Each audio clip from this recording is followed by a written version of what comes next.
नमस्कार। मैं डॉक्टर अनीता भटनागर जैन, सेवानिवृत्त एडिशनल चीफ सेक्रेटरी और वर्तमान में member UP public services tribunal आपके समक्ष हाजिर हूँ अपनी नई कहानी लेकर। लॉकडाउन में आभार। बिट्टू, रामायण शुरू होने में बस 20 मिनट बाकी हैं, जल्दी से नहा कर आओ। नानी की आवाज़ आई। क्या मम्मी, टीवी का शो ही तो है, कौन सा मंदिर जा रहे हैं जो नानी रोज़ सुबह सुबह नहलवा देती है, बिट्टू ने ठुनकते हुए कहा। अरे बेटा, नानी का मानना है कि भगवान राम के दर्शन से पहले नहाना ज़रूरी है। लेकिन देखो, अच्छी बात यह है ना कि इस बहाने सब लोग टाइम से तैयार हो जाते हैं, वरना लॉकडाउन और वर्क फ्रॉम होम में समय का पता ही नहीं चलता। रामायण रामायण। नानी की आंखें बंद थीं, चेहरे पर भीनी सी मुस्कुराहट और होठ प्रार्थना में बुदबुदा रहे थे। आज भगवान राम से मांगा है कि अपना बिट्टू बड़ा होकर के डॉक्टर बने। अरे, जब पहले रामायण आती थी तब तुम्हारी मम्मी के आईएएस में आने के लिए मांगा था। देखो, हुई ना बात पूरी। अच्छा अम्मा, और मैं जो 14 घंटे पढ़ा करती थी उसका कुछ नहीं? अरे, ज़िंदगी में किसी भी लक्ष्य को प्राप्त करने के लिए जी तोड़ मेहनत तो ज़रूरी है, लेकिन साथ ही साथ प्रार्थना और ईश्वर की कृपा भी। नानी का पल्लू खींचते हुए बिट्टू ने कहा, चलिए नानी, जल्दी से नाश्ता कीजिए। 60 साल वालों को अपनी सेहत का ज़्यादा ध्यान रखना है। नानी ने दुलार से कहा, जो बिट्टू का हुक्म। अब तो मैं दूध पीती हूँ, मेवा खाती हूँ, च्यवनप्राश खाती हूँ और कोई भी खाने की वस्तु छूने से पहले 20 सेकंड तक हाथ मल मल कर धोती हूँ। और हाँ, जितनी देर हाथ मलती हूँ उतनी देर नल भी बंद रखती हूँ, जिससे कि पानी वेस्ट ना हो।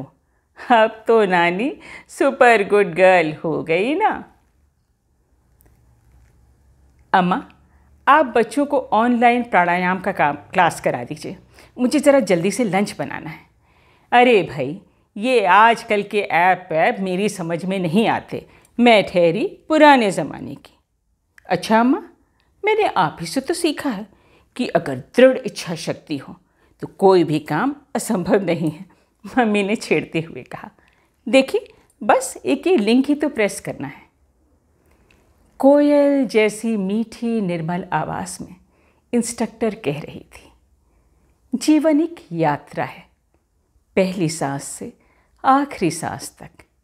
इसके बीच आप जो भी सोचते हैं, करते हैं और पढ़ते हैं, उसी से आपके विचार बनते हैं।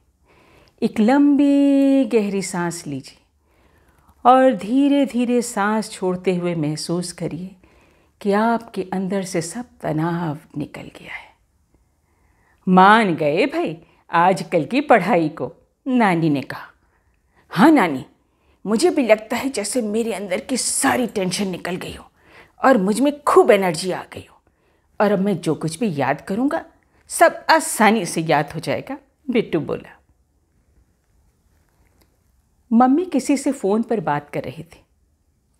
नहीं नहीं, तुम चिंता ना करो, मुझे उसका अकाउंट नंबर भेजो, मैं अभी 10 मिनट में पैसे ट्रांसफ़र करती हूँ।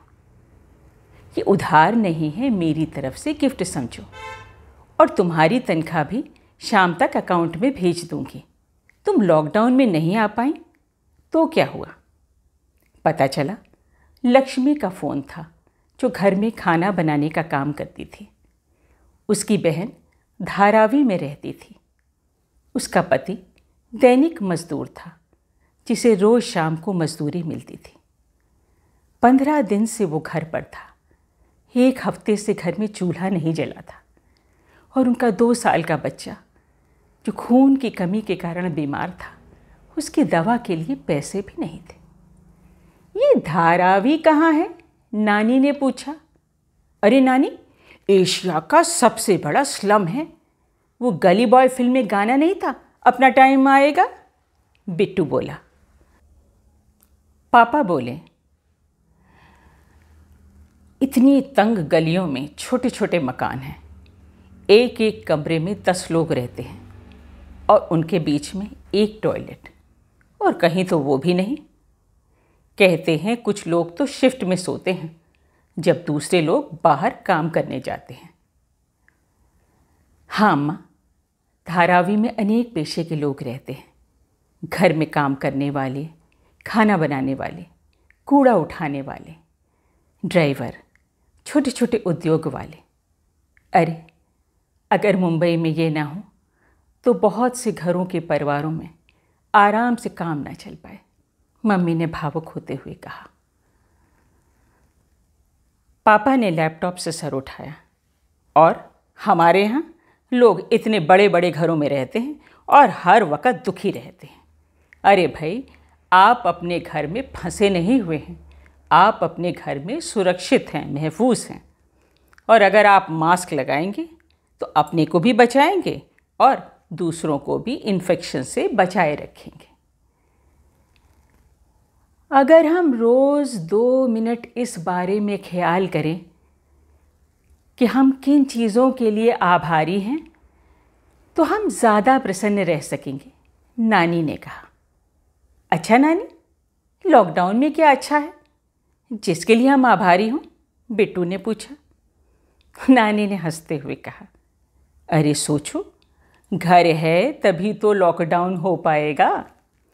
इतना बड़ा फ्लैट, बालकनी में सुंदर से फूल पौधे, बढ़िया ताज़ी हवा जिसमें किसी प्रकार की कोई बदबू नहीं, समय पे नाश्ता, खाना, डिनर, टीवी पर फिल्में, मोबाइल पर पढ़ाई और दोस्तों से गप्पें, नल में पानी, घर में बिजली, समय से कूड़ा उठ जाना और दरवाजे पर सिक्योरिटी गार्ड।